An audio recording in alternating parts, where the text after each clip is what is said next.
जय हिंद फ्रेंड, हिंदी और प्राइड में आप सभी का स्वागत है।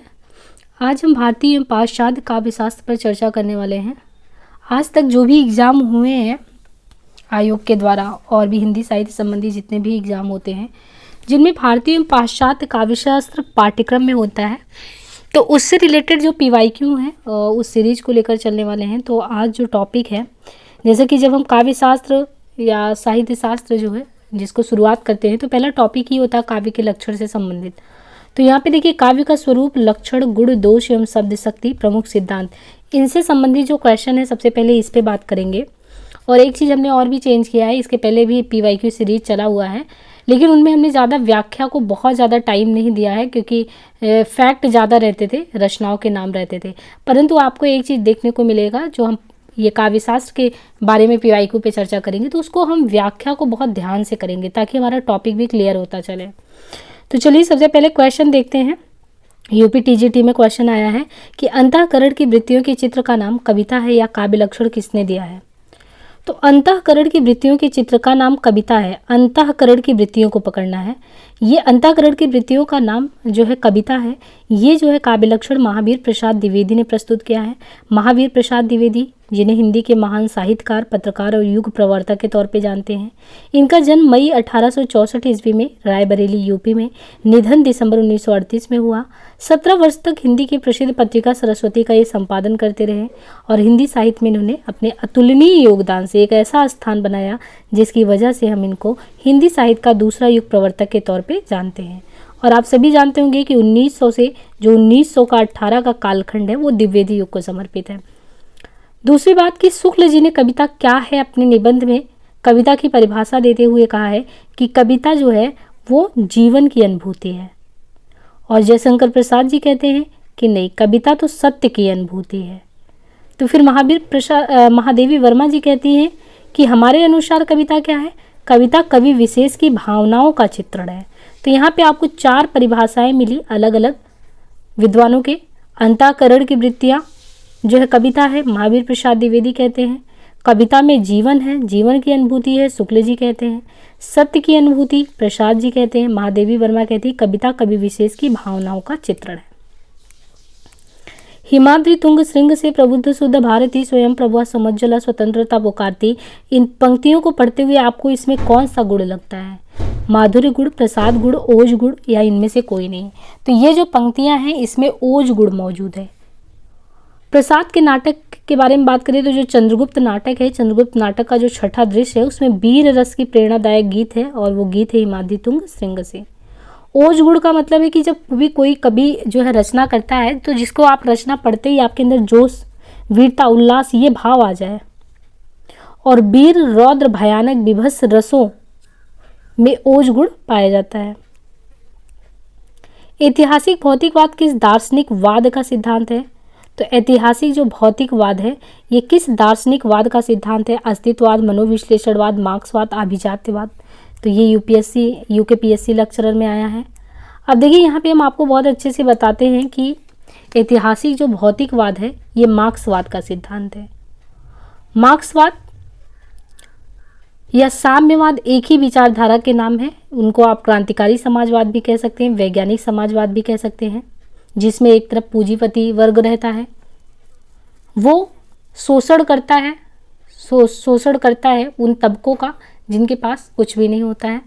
तो मार्क्सवाद या साम्यवाद का प्रतिपादन कार्ल मार्क्स ने किया था और फ्रेडरिक एंजल्स, कार्ल मार्क्स 19वीं सदी, ये सब यूरोपीय चिंतक थे। इनकी 2 जो सिद्धांत है बहुत ही प्रसिद्ध है, एक द्वंद्वात्मक भौतिकवाद है, एक ऐतिहासिक भौतिकवाद है। तो जो ये द्वंद्वात्मक भौतिकवाद है उसका संबंध प्रकृति और जाति के नियमों की व्याख्या से है और ऐतिहासिक भौतिकवाद मनुष्य के संपूर्ण इतिहास की व्याख्या से है। आइए रिचर्ड के महत्वपूर्ण सिद्धांतों में से एक कौन सा है? विरेचन सिद्धांत, संप्रेषण सिद्धांत, अनुकरण सिद्धांत, निर्वैयक्तिकता का सिद्धांत। तो IA रिचर्ड के महत्वपूर्ण सिद्धांतों में से ये जो 4 सिद्धांत के नाम दिए गए हैं। तो पहली बात तो IA रिचर्ड का महत्वपूर्ण जो सिद्धांत, तो IA रिचर्ड का पूरा नाम क्या है? Your Armstrong Richard. 2 सिद्धांत है, एक संप्रेषण सिद्धांत है, एक मूल्य सिद्धांत है। संप्रेषण सिद्धांत को संप्रेषणीयता का सिद्धांत भी कहा जाता है। रिचर्ड ये मानते हैं कि किसी अन्य व्यक्ति की अनुभूति को अनुभूत करना ही प्रेषणीयता है। मूल्य सिद्धांत को कला का मूल्यवादी सिद्धांत या उपयोगितावादी सिद्धांत भी कहते हैं।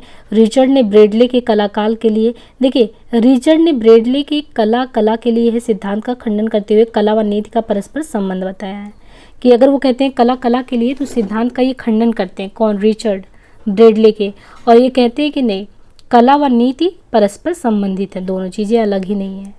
अब यहाँ पे देखिए कुछ पाश्चात्य काव्यशास्त्र के प्रमुख सिद्धांत दिए गए हैं, वाद और उनके प्रवर्तक, और इनको आपको बिल्कुल कंठस्थ कर लेना है, ये बार बार एग्जाम में पूछे जाते हैं। इनमें कुछ एग्जाम में बहुत ही इंपॉर्टेंट रोल अदा करते हैं, जैसे कल्पना सिद्धांत है, निर्वैयक्तिकता का सिद्धांत, विरेचन, अनुकृति, त्रासदी का सिद्धांत, ये भी ऑनर्स वगैरह के पार्ट में लगा रहता है। तो देखिए दर्शन जैसे प्लेटो प्रवर्तक है प्रत्ययवाद सिद्धांत के, अनुकरण सिद्धांत के। तो प्रत्ययवाद और अनुकरण सिद्धांत प्लेटो के द्वारा दिया गया सिद्धांत है। अभिव्यंजनावाद जो है क्रोचे का सिद्धांत है, कल्पना कॉलरिज का, विखंडनवाद उत्तर संरचनावाद जॉग देरिदा का है, प्रतीकवाद वाडलेयर का है, निर्वैयक्तिकता इलियट का है, विरेचन अनुकृति त्रासदी अरस्तु का सिद्धांत है। निम्नलिखित में से एक रिचर्ड की रचना नहीं है, तो यहाँ पे दिए the principle of literary criticism, the meaning of meaning, Biographia Literaria, Coleridge on the imagination. ये आपको रिचर्ड की रचना इसमें से बताना कौन सा नहीं है, इसका मतलब 3 तो रिचर्ड का, एक नहीं है। तो जो इसमें से ये बायोग्राफिया लिटरेरिया है, बायोग्राफिया लिटरेरिया रिचर्ड की रचना नहीं है, अभी तो ये कॉलरिज की रचना है। तो कॉलरिज की रचना क्या है? Biographia Literaria. तो फिर रिचर्ड की कौन सी है? The principle of literary criticism, the meaning of meaning, Coleridge on the imagination आदि रिचर्ड की रचनाएं हैं। इन्होंने सौंदर्य शास्त्र का सिद्धांत भी दिया है। कॉलरिज जो थे ये प्रत्ययवादी दार्शनिक है। इनकी अन्य रचनाएं हैं Church and State, the Friend, Aid to Reflection. तो Church and State, the Friend, Aid to Reflection, इनको भी ध्यान देना है। यहाँ पे देखिए क्रमशः समलक्ष क्रम व्यंग, देखिए समलक्ष क्रम व्यंग भारतीय काव्यशास्त्र के किस संप्रदाय का भेद है? वक्रोक्ति का, अलंकार का, ध्वनि का, रस का। तो समलक्ष क्रम व्यंग भारतीय काव्यशास्त्र, तो एक है पाश्चात्य काव्यशास्त्र, दूसरा है भारतीय काव्यशास्त्र। तो समलक्ष क्रम व्यंग ये भारतीय काव्यशास्त्र के ध्वनि संप्रदाय का भेद है। तो यहाँ पे ये ध्वनि संप्रदाय है, ध्वनि संप्रदाय का भेद है समलक्ष क्रम व्यंग। और जो भारतीय काव्यशास्त्र है उसमें अभिधा मूला ध्वनि के 2 भेद हैं। अब जैसे हम अभिधा लक्षणा व्यंजना पढ़ते हैं तो उसमें ये बताया गया कि जो भारतीय काव्यशास्त्र है इसमें ध्वनि संप्रदाय के 2 भेद हैं, और जो अभिधा मूला ध्वनि के भी 2 भेद हैं, समलक्ष क्रम व्यंग ध्वनि और एक असमलक्ष क्रम व्यंग ध्वनि। ध्वनि संप्रदाय के प्रवर्तक कौन है? तो ध्वनि संप्रदाय के प्रवर्तक है आनंदवर्धन, जिन्होंने ध्वन्यालोक नामक ग्रंथ की रचना की। तो ओवरऑल ये समलक्ष क्रम व्यंग ये ध्वनि से रिलेटेड क्वेश्चन था, और ध्वनि संप्रदाय बेसिकली 2 पार्ट में बटा है, जिनमें अभिधा मूला ध्वनि भी 2 पार्ट में है, समलक्ष असमलक्ष करके, और ध्वनि संप्रदाय के प्रवर्तक आनंदवर्धन, और इनकी रचना भी ध्वन्यालोक करके है, और वो सिद्धांत भी भारतीय काव्यशास्त्र से था। यहाँ पे देखिए हम क्वेश्चन के रस सिद्धांत के प्रवर्तक आचार्य कौन है? तो रस सिद्धांत के प्रवर्तक आचार्य भरत मुनि है। भारतीय काव्यशास्त्र का सर्वाधिक प्राचीन संप्रदाय अगर कहें तो वो रस संप्रदाय है। रस सिद्धांत के प्रवर्तक भरत मुनि, और सबसे पुराना काव्यशास्त्र भी रस संप्रदाय ही है। भरत मुनि ने रस और भाव का विवेचन अपने ग्रंथ नाट्यशास्त्र के 6th और 7th अध्याय में किया है। तो रस क्या है और भाव क्या है, इसका विवेचन नाट्यशास्त्र के जो 6ठे और 7वां अध्याय हैं उनमें किया है आचार्य भरत मुनि ने। आचार्य भरत मुनि के अनुसार विभाव, अनुभाव और व्यभिचारी भाव के संयोग से रस की निष्पत्ति होती है। विभावा, नुभावा, व्यभिचारी संयोग रसः निष्पत्ति। आचार्य भरत मुनि ने नाट्य शास्त्र में 8 रसों का उल्लेख किया है। तो नाट्य शास्त्र में इनके 8 रस का उल्लेख है। आचार्य मम्मट ने काव्य प्रकाश नामक ध्वनि विरोधी, देखिए अभी हमने पढ़ा था कि ध्वन्यालोक ग्रंथ जो है आनंदवर्धनाचार्य का है, ध्वनि सिद्धांत से जुड़े हैं, लेकिन आचार्य जो मम्मट है उन्होंने काव्य प्रकाश लिखा है। काव्य प्रकाश में उन्होंने ध्वनि विरोधी ग्रंथ की, यानी काव्य प्रकाश जो है वो ध्वनि विरोधी ग्रंथ है।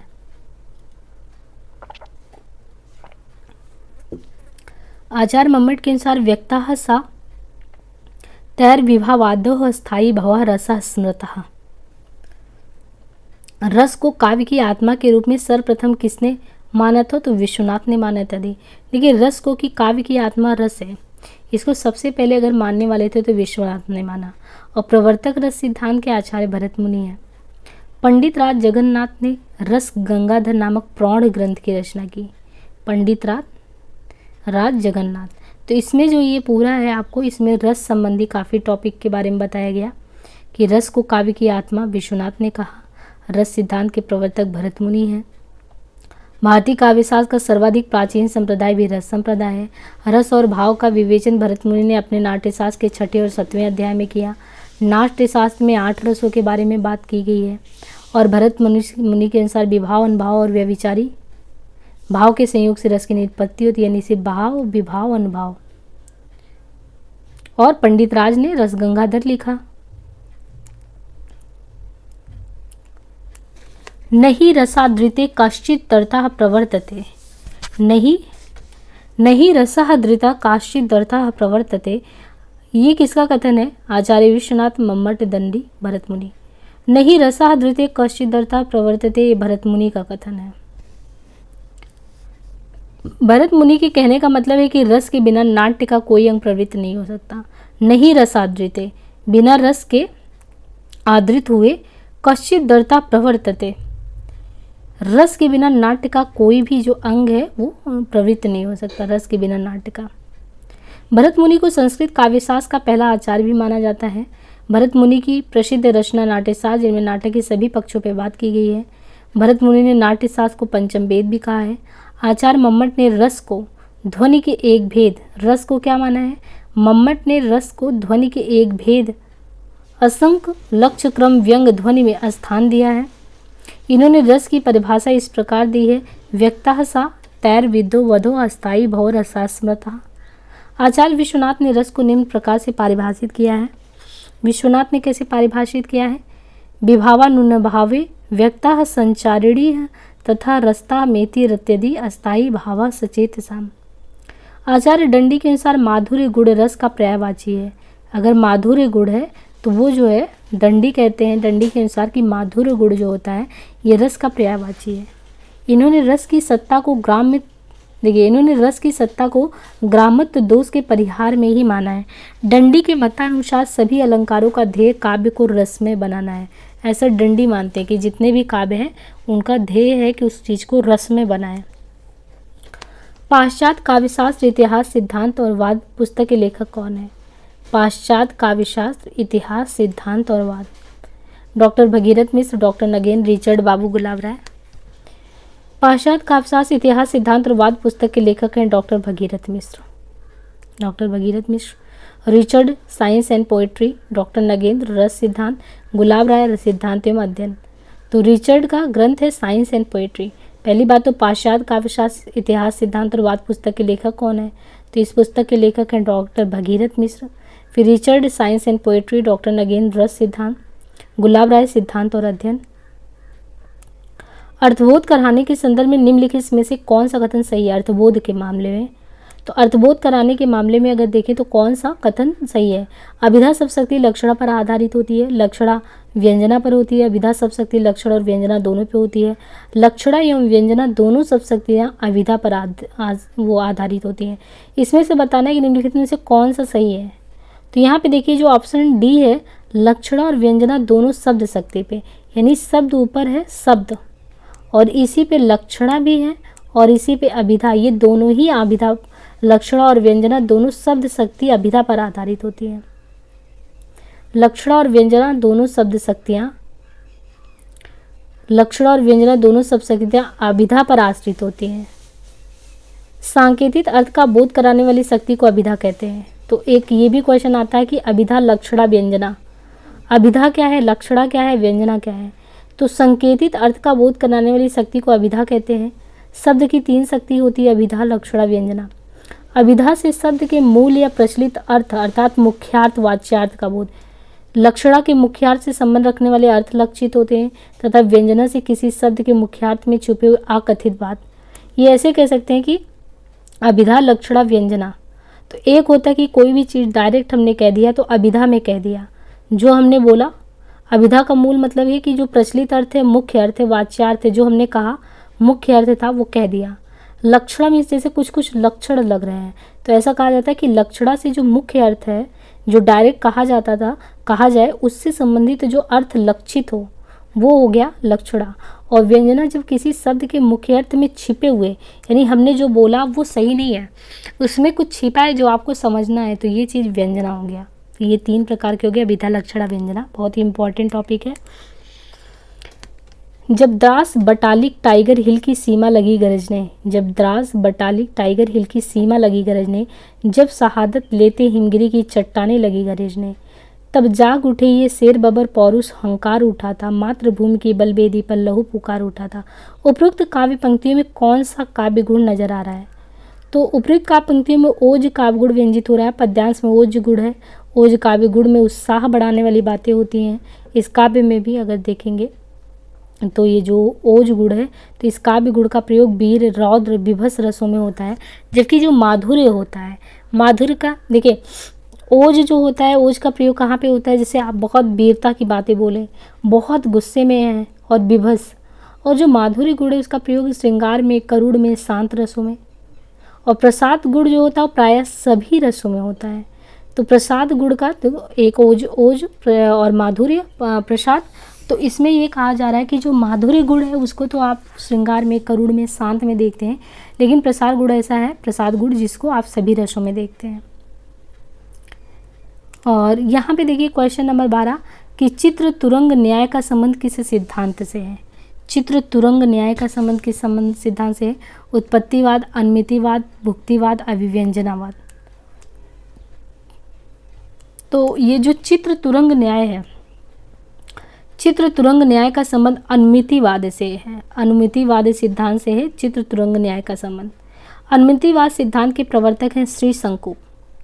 चित्र तुरंग न्याय का संबंध अनुमितिवाद से है। अनुमितिवाद सिद्धांत के प्रवर्तक श्री शंकु हैं। आचार्य शंकु के अनुसार सामाजिक चित्र तुरंग न्याय से नट में रस की अवस्थिति मानकर रस का अनुमान करते हैं। तो चित्र तुरंग न्याय का संबंध अनुमितिवाद से है। अनुमितिवाद किसके द्वारा लाया गया? शंकु के द्वारा। आचार्य शंकु के मानते हैं कि सामाजिक चित्र तुरंग न्याय से नट में रस की अवस्थिति मानकर रस का अनुमान करते हैं। भरत मुनि के रस सूत्र के प्रख्यात व्याख्याकार उन पर प्रभाव डालने वाले दर्शन और उनकी व्याख्याएं क्या हैं? जैसे भट्ट लोल्लट, श्री शंकुक, भट्ट नायक, अभिनव गुप्त, ये सभी तो आचार्य हैं और इन्होंने क्या व्याख्याएं दी, कौन से दर्शन दिए? तो जो भट्ट लोल्लट हैं उन्होंने उत्पत्तिवाद या आरोपवाद, यानी उत्पत्ति को भी आप आरोपवाद की बात की जा गई है कि भट्ट लोल्लट दर्शन इनका मीमांसा है और भट्ट लोल्लट का है उत्पत्तिवाद। श्री शंकुक न्याय संबंधी दर्शन और इनका है अनुमितिवाद, तो न्याय अनुमितिवाद। और जो भट्ट नायक है उनका सांख्य दर्शन है भुक्तिवाद या भोगवाद।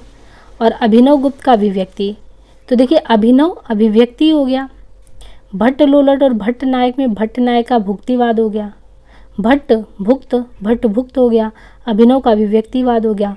अभिनव शैव से, भट्ट नायक सांख्य से, श्री शंकुक न्याय दर्शन से, भट्ट लोल्लट मीमांसा से।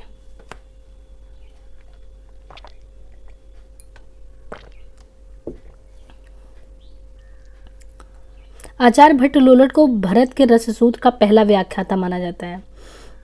जो आचार्य भट्ट लोल्लट है उनको भरत के जो रस सूत्र है उसका पहला व्याख्याता माना जाता है। प्रसिद्ध रस सूत्र है विभावानुभाव व्यभिचारी संयोग रसः निष्पत्ति। इसके प्रतिपादक कौन है? भर्तृहरि, भरत मुनि, रुद्रोदंडी। तो विभावानुभाव ये जो है प्रतिपादक इसके आचार्य भरत मुनि है। भरत मुनि के अनुसार विभाव, अनुभाव और व्यभिचारी भाव के संयोग से ही रस की निष्पत्ति होती है। और भरत मुनि के अनुसार तो ये बताया, आचार्य भरत मुनि रस संप्रदाय के प्रवर्तक हैं। नाट्य शास्त्र में भावों की संख्या 49 कही है। नाट्य शास्त्र में भावों की संख्या 49 कही है, जिसमें इन्होंने कहा है कि 49 कैसे होगा? तो 49 संख्या होगा जिसमें 33 संचारी भाव होगा। इनके अनुसार विभाव, अनुभाव, व्यभिचारी, तो संचारी को तो नहीं जोड़ा है इन्होंने, भाव, अनुभाव, व्यभिचारी, संचारी को नहीं जोड़ा है। लेकिन नाट्य शास्त्र में इन्होंने भावों की संख्या 49 बताई है और 49 में 33 इन्होंने संचारी भाव, 8 अस्थाई भाव और 8 सात्विक भाव की बात की है। तो 33, 8 अस्थाई भाव, 8 सात्विक। भरत मुनि ने 8 ही रसों का उल्लेख किया है। दंडी ने भी 8, तो भरत मुनि हो या दंडी, दोनों लोगों ने ही 8 रसों का उल्लेख किया है। रुद्रट ने अलंकारवादी होते हुए भी रसों को अलंकार से अलग मानते हुए उसका विवेचन किया है। इन्होंने रस के अनुकूल रीति और वृत्तियों के प्रयोग पर बल दिया है। रुद्रट ने शांत और प्रयाण नामक 2 रसों को जोड़कर इनकी संख्या 10 कर दिए। तो रुद्रट ने शांत और प्रयाण, पहले 8 रस के बारे में भरत मुनि ने भी कहा, दंडी ने भी कहा, लेकिन जो रुद्रट महाराज हैं इन्होंने +2 और कर दिया, 10 कर दिया। तो ये जो हो गया, रुद्रट ने शांत और प्रयाण को और जोड़ा।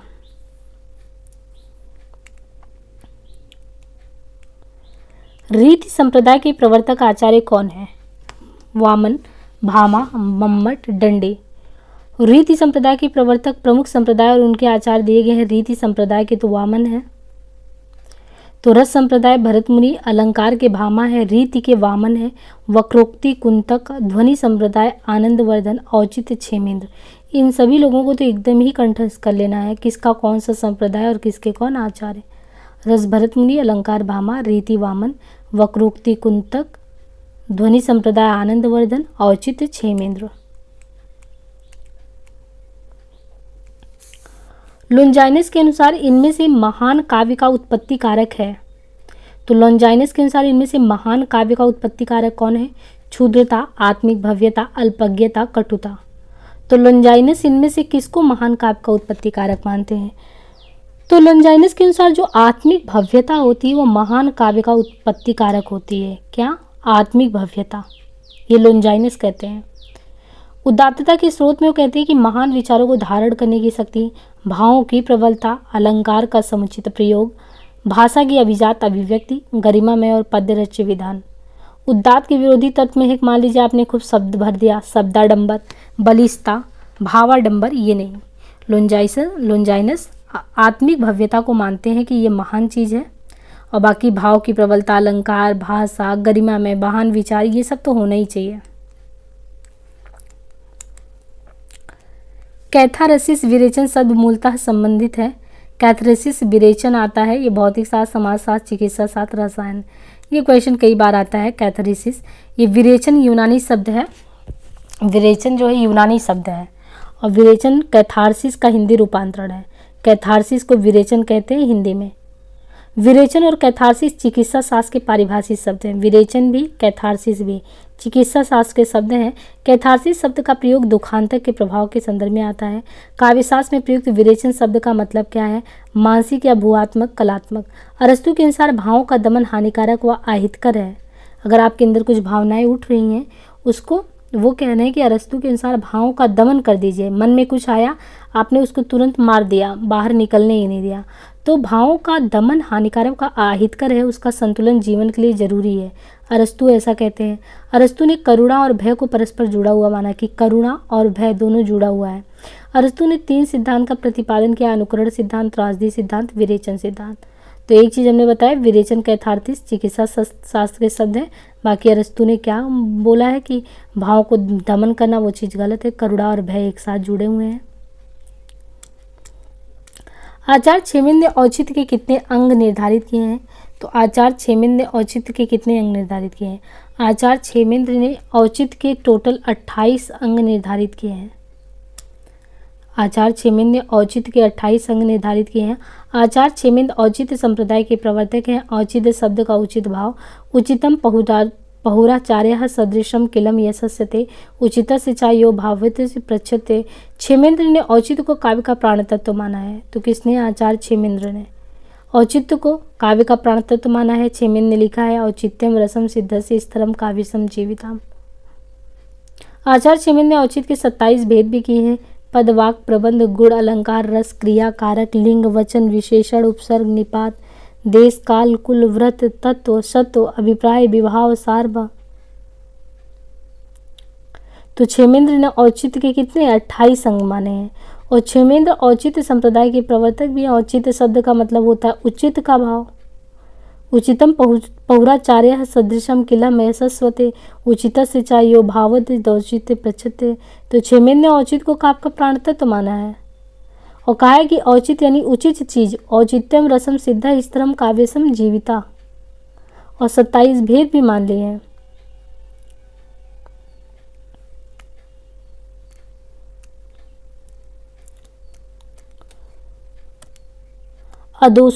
अदोषो सगुणो सलंकारो च, अदोषो सगुणो सलंकारो च शब्दार्थो काव्यम।